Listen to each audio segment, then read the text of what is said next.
今年这美国和菲律宾搞的肩并肩联合军演可谓是咄咄逼人呐。中国果断出手反制，和新加坡展开海上联合军演，这就是要跟美国纠偏，反制美国的军事霸权。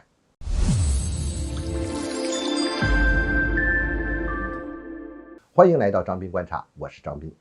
美菲这次搞的肩并肩，那个规模上真的是前所未有的。它根本目的呢，就是美国要制造地区的危机，制造在地区的恐怖感。同时呢，我们也可以看出，美国是有步骤的在加快在军事层面遏制对抗中国。我们中国呢，肯定也是要有所行动的。解放军呢，将在4月下旬到5月上旬呢赴新加坡，和新加坡展开联合海上军演这称之为中新合作2023的这个海上联合军演。同时呢，我们还要去参加新加坡的海事防务展，参加海事安全研讨会。这是中国和新加坡之间这种常态化的军事合作，中新之间的这个军演它已经持续了有好多年了。前2年由于疫情不是中断了嘛，现在又重新恢复起来。虽然说这个军演呢，它从军事角度上来讲，它并不是很激烈，烈度也不是很高，但是体现出了中国和新加坡以及中新两国之间军队之间的这个相互信任。但是这种常态化的军演放到今年这个时间点上，你看美国正在这边挑事儿呢，正在把这个事态要挑起来呢，放到这么一个时间点上那是比较敏感的。同时呢，展开联合军演也就有一些其他的含义了。首先第一点，我们可以看到中新的关系一直是比较良好的，就包括这个中新军事之间的交流，那是一直也是在这个正常往前推进的。新加坡是东盟的领头羊，新加坡和中国之间保持着良好的军事合作和军事互信的这么一种关系，正是东盟一种共同的一种想法。同时呢，这也是表现出对美国过分在地区施压的一种反制的一种做法。